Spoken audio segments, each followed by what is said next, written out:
Calling all detectives. When a girl broke a string of imitation pearls, she started a string of events that led straight to a prison cell. That is the situation on this page from my casebook, the casebook of Jerry Browning, private detective. Even a private detective like me, Jerry Browning, once in a while gets the breaks. I ducked out of the rain into the Hamilton Building arcade. The brightly lighted shops lining both sides of the first floor were a welcome contrast to the heavy weather outside. I turned away from one of the shop windows and saw something even more attractive. A nice-looking little blonde walking through the lobby. Just then, the girl jumped at the sound of the thunder, and a moment later, she was scrambling after a string of beads that had been around her neck and were now scattered all over the lobby floor. I bent down to help her pick them up, noticed that what I thought were beads actually were pearls. The girl was agitated, not because the pearls were valuable, but because her fiancé had given her the necklace. She was on her way to meet him now and simply had to be wearing those pearls. Nothing to worry about, miss. There's a good jeweler on the other side of the Hamilton arcade, Barton and Holdsworth. Here's my card. Give it to Sam Barton. He's an old friend of mine. He'll have those pearls restrung for you in 10 minutes.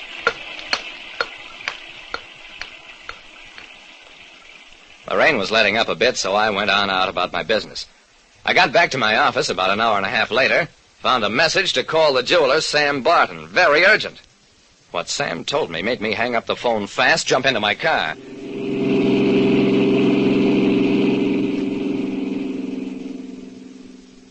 The blonde who'd broken the string of pearls was still in Sam's shop and crying. There was also a big, good-looking young guy who was trying to comfort her, and who I gathered was her fiancé. Also, there were 2 cops in uniform. What's this all about, Sam? I send a girl in here to get some imitation pearls restrung, and you tell me they're worth $30,000. Sam winced. I'm sorry, Jerry, but that's how it is. That's a string of matched, genuine pearls, and they tally exactly with the description of the pearls stolen from the Wentworth collection. When I sent a girl to a store to have a cheap necklace restrung, the imitation pearls turned out to be genuine and stolen. The girl's name was Jean Martin. Her fiancé, who'd given her the necklace, was Steve Conway, and they were both practically speechless with fear. Now, look, Sam, let's find out what this is all about. I turned to Conway. Just tell us how you happened to get the pearls, and you won't have anything to worry about.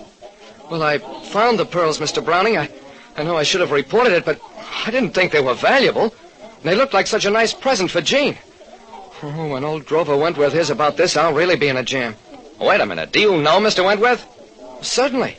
He and my father used to be partners. When my father died, Mr. Wentworth put me through college, and just last week got me an offer of an engineering job in South America. I turned it down because I wanted to be here with Jeannie. He smiled at the girl, who shyly smiled back. I grinned, too. Well, it's quite a coincidence, you finding Mr. Wentworth's pearls, but since you know him, we should get this straightened out in no time. Let's go see him. One of the cops spoke up. He ain't going no place except to headquarters, Mr. Browning. This is stolen stuff. That's all right, officer. I'll be personally responsible for Mr. Conway.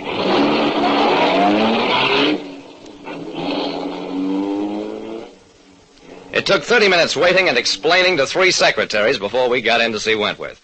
And when we did... This is most embarrassing, Mr. Browning. Young Conway was a guest at my home the evening the pearls disappeared. Of course, I don't doubt that he found them, but... Well, I reported the loss to the police and to the insurance company. Okay, tell the insurance company the stuff has been recovered. Then we'll go to work and find out what really happened. Well, all I can tell you is that I found them in an envelope on the street, a little way from Mr. Wentworth's house. Keep quiet. What do you say, Mr. Wentworth? I'm sorry, Mr. Browning. The thing is out of my hands. I've been paid the value of the pearls by the insurance company. You'll have to deal with them.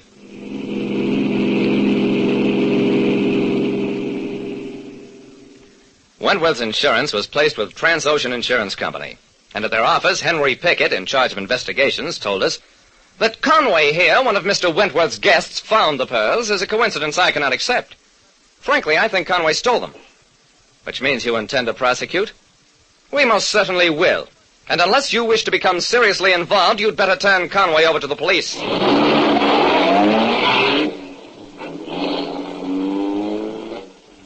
Well, I took the kid over to the police. Tried not to see the accusing look his girl gave me.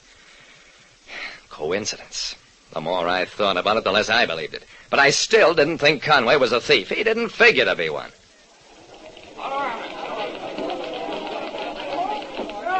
At the downtown Securities Exchange office, I began a check through investment ownership files for the past 8 years. It took me 3 days, but what I found led me to the office of the corporate counsel. What I was looking for were the records going back to the date when Conway, Wentworth and Company were formed. What I found led me to an interview with young Conway in his cell. Steve, if Wentworth is such a rich man, how come that when your father died, there wasn't even enough money to send you through college? I understand the firm wasn't doing well at that time. Wentworth didn't start making money until a few years later. Oh, that's what you think.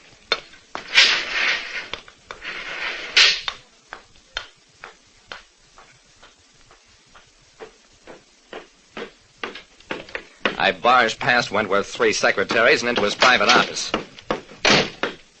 Mr. Browning, I've been thinking. I'll take the pearls back, return the insurance money so Conway won't be prosecuted. You know that wouldn't stop prosecution. And speaking of giving back, how about giving him back the money you stole from his father? Wentworth's face drained of color. Scared? You ought to be. No wonder you were so good to the kid. Kept him away at school, found him a job in South America, anything to keep him from staying around here and getting curious. And when he wouldn't leave the country, you put those pearls where he'd be bound to find them and bound to land in jail. Wentworth, I have here a warrant for your arrest. You're charged with defrauding an estate. That's all there was to it. We had him so completely nailed on the fraud charge that the business about the pearls was secondary. The insurance company withdrew that charge against Conway fast, happy to avoid a false arrest suit. Conway's a rich man today. He and Jeannie are married. For a wedding gift, I sent them, a string of pearls. Guaranteed imitation. Like I said, a man doesn't need wealth if he has the pearl of integrity. Listen next time to Calling All Detectives. Mystery drama, mystery quiz, and a chance for you to match wits with yours truly, Jerry Browning, Private Detective.